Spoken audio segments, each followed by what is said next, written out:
From the WKYT streaming studios, it's the Afternoon Buzz with Dave Baker. Hey, everybody, welcome into the start of what we would call the final push here on this Christmas Eve. I'm Dave Baker. Thanks for joining us on the Afternoon Buzz. We are here each and every weekday from 12:30 until 1 o'clock, and we appreciate you joining us today. We talk about sports, obviously. We also talk about what is going on in the world, and we not only try to bring you kind of what we know is kind of going on, but to provide some historical context as well, because you can do that when you've been around for the a period of time that I have been around. But we do appreciate you joining us, and to go ahead and to start us off today, I think it's only appropriate that we go ahead and start talking a little basketball. And this time yesterday, Cats getting ready to tip things off against Bellarmine. They took care of things. Now listen, it wasn't the same as it was Saturday in that big win over St. John's in the CBS Sports Classic down in Atlanta. I mean, first of all, you're coming off that big emotional win. You come back home, and the guys, my understanding was they were going to practice today and then get to go home until approximately Sunday, I think it is, before they come back to start their preparations for the beginning of the SEC schedule. And Bellarmine's a good team, but Bellarmine's no St. John's, no top 25 team yet. And so Kentucky, you see, it was tight for a little while. You see they went up by 16. They end up winning by double digits. Not a lot of play at all from Jaden Quaintance as they continue to monitor him as he is now back on the court. Cam Williams had a big day. Nothing from Jalen Lowe. And the whole deal with this, and this proved to be the case. So in a game like this, and this is no disrespect or anything to Bellarmine or to anybody else, Williams, as you see, 8 3-point field goals. And this is what I'm talking about with those guys being back, that it just opens things up for everybody else. And you just can't guard everybody on this team. But what I think you do now is you make sure, number one, you do everything in your power to go ahead and to try not to get anybody else injured or re-injured. And as is the case with Jalen Lowe, and I've talked about this before, and I haven't talked to Mark Pope about this personally, but just based on his public statements, I think what he's absolutely saying is that if this kid is going to get hurt again, he's going to get hurt while he's playing and not in practice. And so, they were able to handle Bellarmine without the big contribution from him. So go ahead and do it, and that's exactly what happened. The other thing is you want to be able now to get ready for conference play. And there are two different things you got to do. As it relates to Quaintance, number one, and there is not, as we know, I don't think there's a bigger metrics guy anywhere than Mark Pope. So they will be doing some incredible charting in practice. Now, they do this every day, but I think they're going to do some intentional things in practice and chart it to see who plays well on the floor when Quaintance is in there. We saw him on Saturday when he was in there with Brandon Garrison with two bigs, and they played well together. I think he and Malachi Marino will play well together, but they've got to get him in there and see what they do. And they'll take a look at everything from turnovers to passes to where buckets are coming from when certain players are on the court. They'll do that, and then they will have a plan for every different combination that's in there. I'm going to amend myself. I said they were going to do two things. They're going to do three things. So you've got that. They're going to find out who plays well with each other. And I'm not talking about little kids either. What combination? Some really good players may not perform as well if they're on the court at the same time. And sometimes that just happens, and they need to know that. The other thing that needs to happen is they need to stretch Jaden Quaintance out now. And what I mean by that is it's just like a thoroughbred, a power. And from a physical standpoint, I mean, you've heard Pope talk about the fact that Quaintance is so physically strong, he's afraid that he's going to, put so much effort into a jump or something like that, that he's going to hurt himself again. So after a layoff, just like a horse that's on the Derby trail, you start him out at a certain distance and then you stretch him out. You don't have them run 1.25 miles the very first race, which is the Derby distance.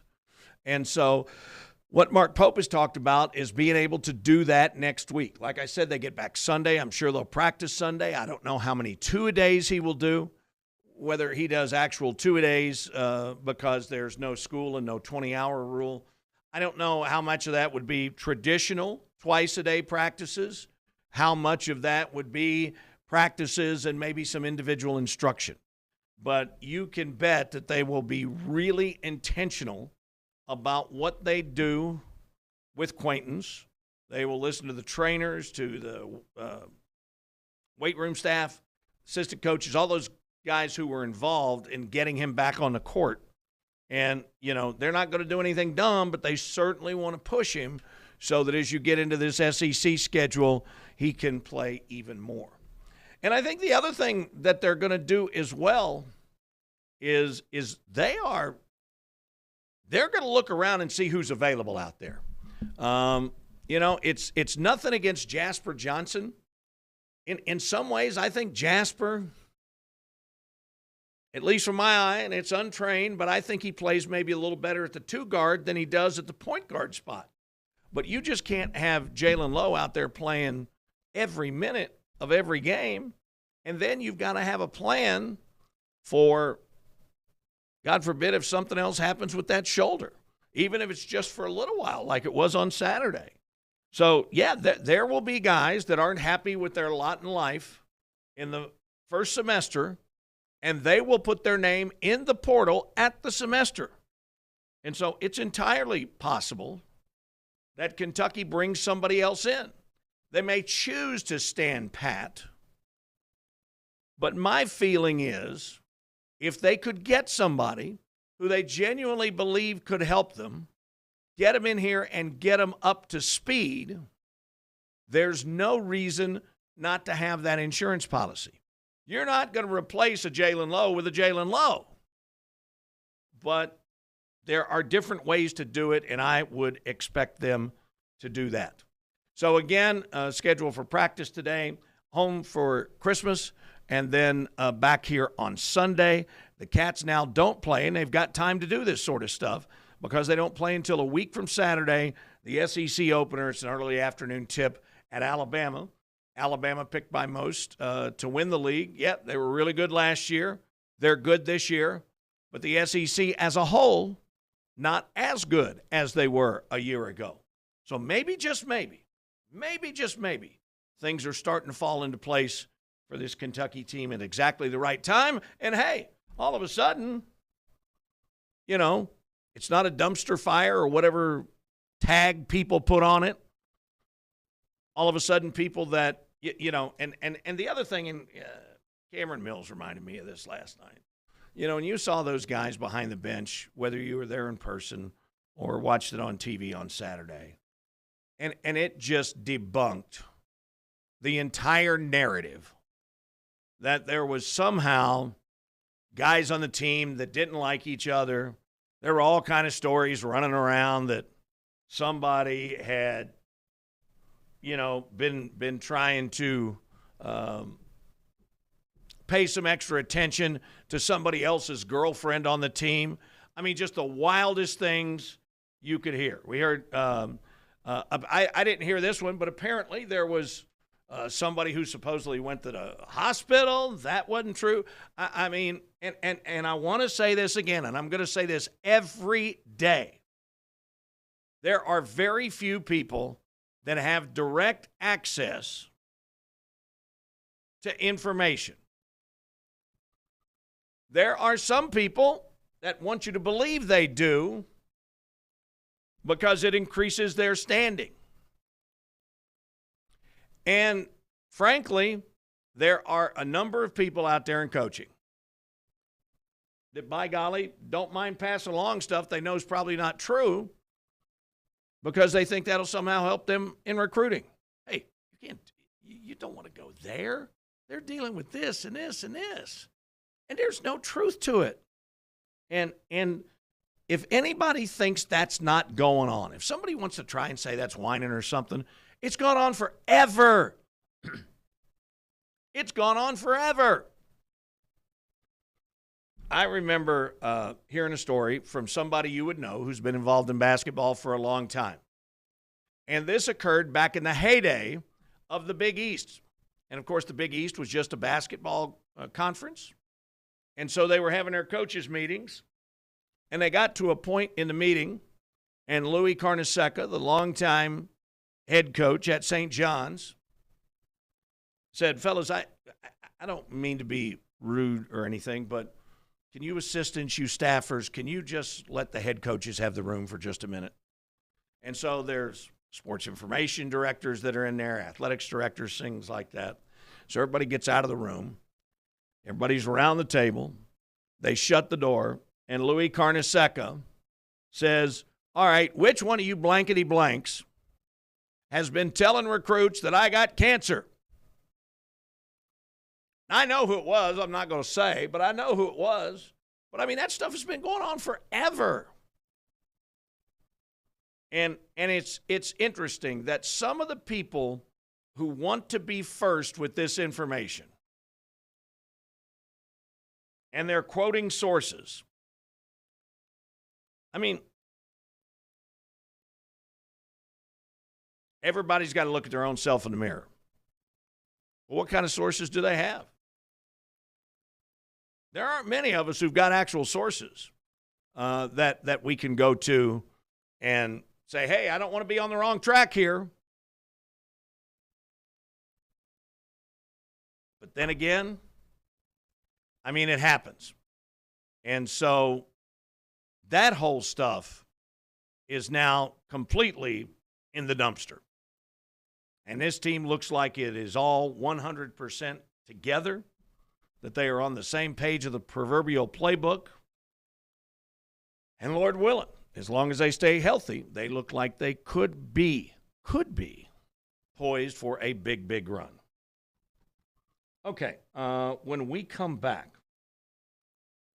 Christmas is about stories. Two very different kind of stories I want to talk to you about when we return on the Afternoon Buzz. Whoops, let me hit that. There we go.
From the WKYT streaming studios, it's the Afternoon Buzz with Dave Baker.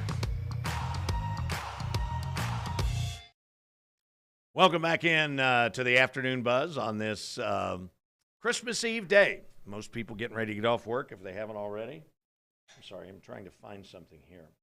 I put this little earpiece thing on so I can hear audio when I need to. And you know what I do? I forget to put it in my ear. It's the way those things go. So for me, the holidays is all about thankfulness. Savior who was sent down to cover my sin. And Lord knows I don't deserve it. And I think about family and friends. And I think most of you know that my neck of the woods is Franklin, Ohio. They are the Wildcats as well, which is why I'm wearing my red cats today, the Franklin Wildcats. And I just remember the times that, as kids, we would listen to stories from our parents about Christmases gone by. And then as we got back from college and got on with life and, we get together, we hear those stories. And some of them are stories that will bring a tear to your eye, and some of them will just cause you to just laugh out loud. So here's one of those. And when we were home over the holidays, we didn't, no cell phone, no iPad, no Game Boy. I want to say that maybe Atari was just out. The black and white one that had the Pong game, that darn thing. But we would go, and we all played ball. And a fella named Dee Kennard, who was the grandfather of Luke Kennard, who plays for the Hawks in the NBA. Luke's dad, Dee's son, Mark, played over at Georgetown College for us. And I've known the family, ever since I started going to elementary school or before. And one of the Kennards would always have a key either to the high school gym or to the Laurel Farrell Elementary gym, which was right across the street. And we just played ball. And it was great. And invariably, we'd go back to somebody's house and we'd eat and we'd just tell stories. And some of them were about athletic accomplishments. Some of them were about athletic events that happened. Well, here is one today.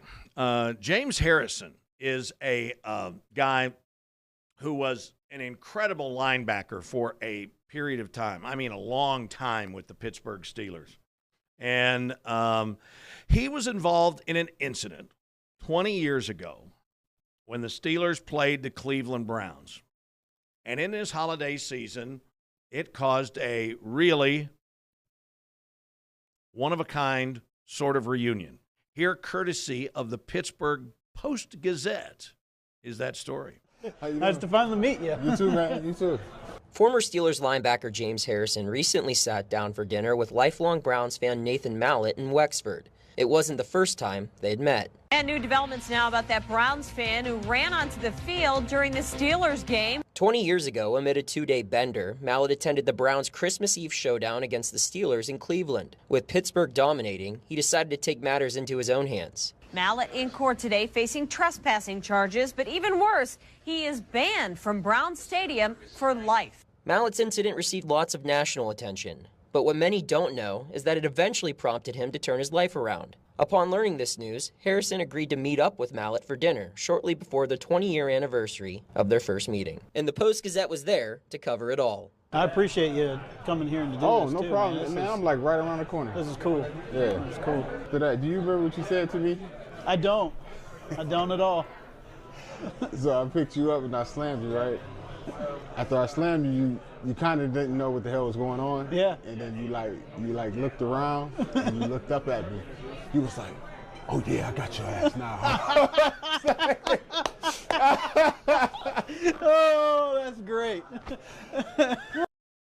What a great, great story. And so he ended up turning his life around. Just a normal guy, good member of society.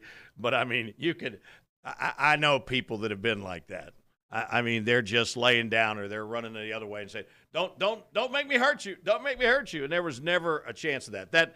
That reminds me, some of you, if you don't know it, you can go back and Google Rick Monday. of the Los Angeles Dodgers. There was another incident like that. I forget who the Dodgers were playing, but they were playing somebody, and some nimnod came out on the field with an American flag and tried to set it on fire.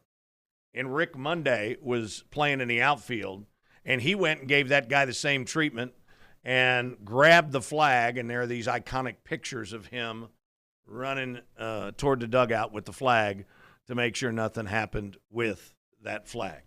Okay, so there's that one, and we're going to take our final break coming up, and then there's one that had just much more meaning. And as time goes on, I think it's even more important to remind people of it as well. So we'll do that when we come right back in just 2 minutes on the Afternoon Buzz.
Final segment here on the Afternoon Buzz. Welcome back in on this Christmas Eve. So we talked about that funny story with James Harrison. This one is,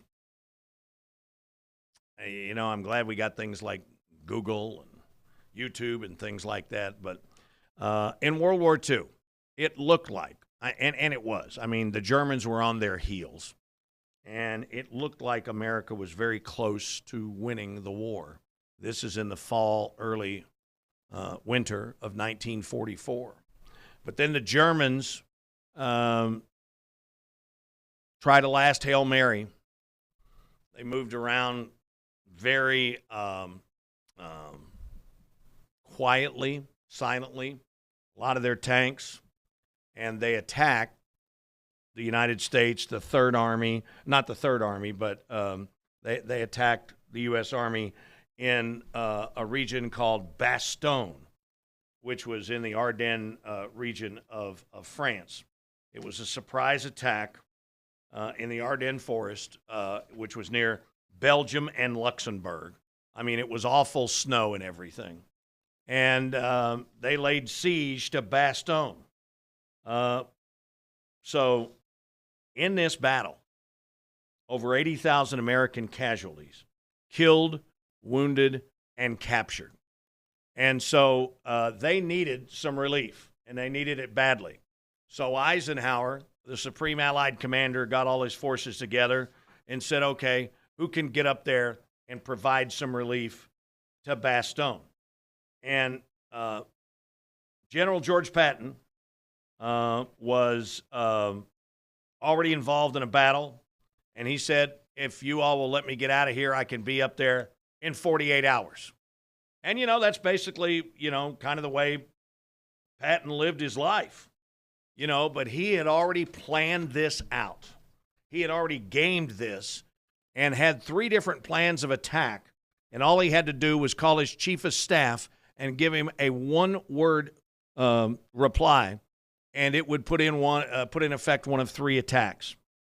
So there was also a General Anthony McAuliffe, who was coordinating the United States forces there that were under siege. McAuliffe was, a great general. It was the 101st Airborne, which is the Screaming Eagles, down there in Fort Campbell. And Patton turned around and in like 3 days took his troops out of an active battle, marched them 100 yards in a different direction, and got there and gave Bastogne relief, and it led to the end of the war much sooner. And so one of the things that happened was Patton hadn't gotten there yet, and McAuliffe and those guys, they were in deep doo-doo. And the German commander sent over terms for a surrender. And in one of the most famous quotes in War or Not, McAuliffe simply sent back nuts. And when his aide told General Patton, he started laughing and he said, well, any SOB that's eloquent deserves to be saved. And so they went on and they did it.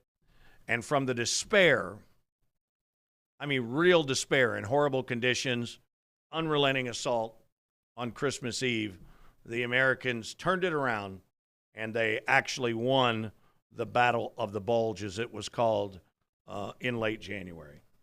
I guess my point of that is there are many of you right now that might feel like you're under siege. And every day is just a struggle to put one foot in front of the other, figuratively or literally. All the hope that we have in this world. What is it? The hopes and fears of all the years are met in thee tonight. And so that's why tonight is just such a special time, a time to remember what it's all about, time to share with family and friends, and a time to just think a little bit more about what that person who's mad about the turn you made, or somebody who's trying to hustle through a store and gives you a look. Let's have a little more grace and not only just make it at Christmas, but all year long. Okay, so we're going to take the next couple days off, as most of the world is, and we will return to these topics and many others. I want to thank you for your support of this show and for what you've done. If you've got things you'd like us to talk about, please let us know. Again, thanks so much for being here. Merry Christmas to you and yours, and we'll see you next time on the Afternoon Buzz.